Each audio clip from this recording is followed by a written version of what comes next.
दोस्तों आज मैं कुछ बात क्लियर कर देना चाहता हूं। अब कौन सी बात?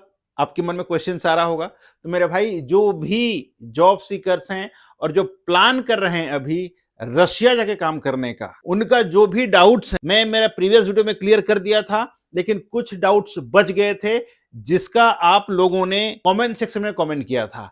और मैंने सोचा कि आज के वीडियो के माध्यम से जितना भी और आप लोगों का डाउट था वो मैं क्लियर कर देता हूं। कहीं ना कहीं अगर आप भी एक जॉब सीकर होंगे, रशिया का प्लान कर रहे होंगे, तो इस वीडियो को पूरा देखिए, क्योंकि आपका जो भी डाउट होगा वो क्लियर होने वाला है। शुरू करते हैं। नमस्कार, मैं हूं अशोक कुमार साहू, करियर कोच, और आप देख रहे हैं अपना पसंदीदा यूट्यूब चैनल लावण्य ग्लोबल करियर प्लानर यूट्यूब पर। पहले बार चैनल पर हैं तो सब्सक्राइब कर लें, वीडियो को लाइक करें, दोस्तों को शेयर करें। पहला जो आपका डाउट है वो मेडिकल को लेकर के है। क्या रशिया जाने से पहले इंडिया में मेडिकल करना पड़ता है या मेडिकल रशिया पहुंचने के बाद होता है?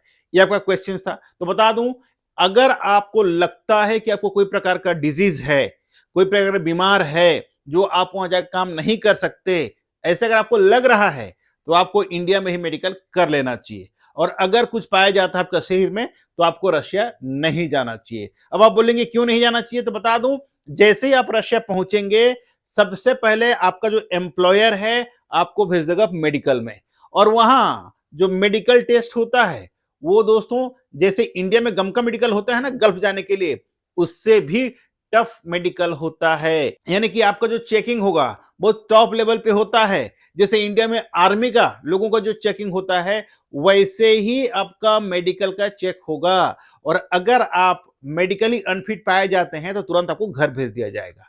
तो होगा क्या, आप अगर लाखों रुपए दे करके जाए रहेंगे आपका पूरा पैसा डूब जाएगा, क्योंकि सामने वाला बोलेगा भाई आपका अगर मेडिकल अनफिट है तो मैं क्या कर सकता हूं। तो इसीलिए मैंने कहा कि जाने से पहले आपको इंडिया में ही अपना मेडिकल टेस्ट करा लेना चाहिए। ओनली बेसिक कम से कम करा लेना है, जिसका खर्चा लगभग 1000 से 1200 रुपए तक आता है। ठीक, ये आपका पहला डाउट क्लियर कर दिया मैंने। दूसरा डाउट जो था आप लोगों का, दूसरा क्वेश्चन आप कह सकते हैं, वो ये था वहां जाने के बाद क्या लैंग्वेज टेस्ट होता है, यानी भाषा का। जैसे हम इंडिया में इंग्लिश बात करते हैं, हिंदी बात करते हैं, रीजनल लैंग्वेज बात करते हैं, बहुत सारा भाषा है राइट इंडिया में।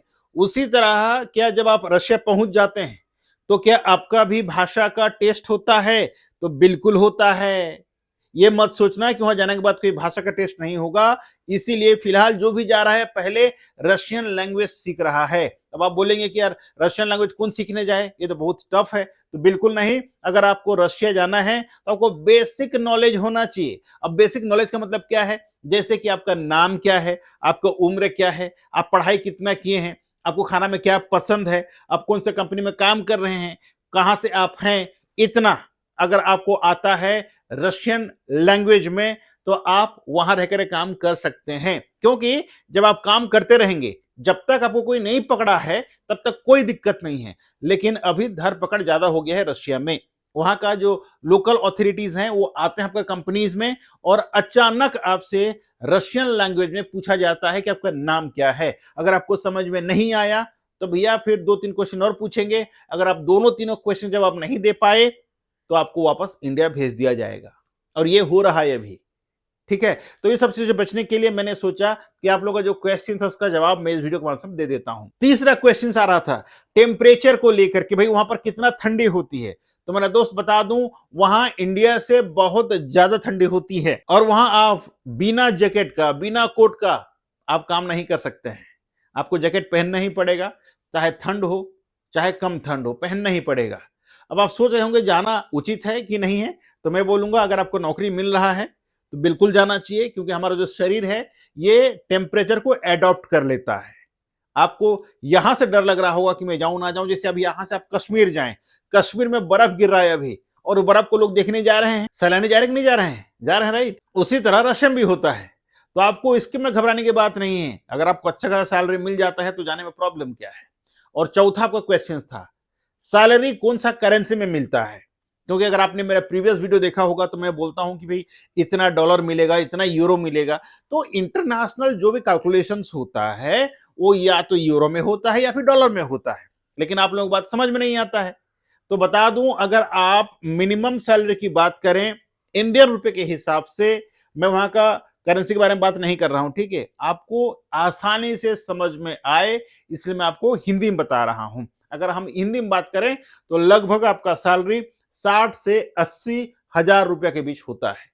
हालांकि आपका रहना, खाना, ट्रांसपोर्टेशन, मेडिकल, इंश्योरेंस, तमाम जो फैसिलिटीज है कंपनी आपको मुहैया कराती है, लेकिन सैलरी वही 60 से 80 हजार के बीच होता है। लेकिन हाँ, एक बात और बता दूं, अगर आप हॉस्पिटैलिटी या टूरिज्म से हैं तो आपका सैलरी ज्यादा होता है, लगभग 1,20,000, 1,30,000 के करीब होता है। लेकिन अगर आप जनरल वर्क में जाते हैं या फिर वेयर हाउस में जाते हैं, पैकिंग जॉब में जाते हैं या इस तरह कोई भी जॉब में जाते हैं तो आपका सैलरी लगभग 60 से 80 हजार के बीच ही होता है।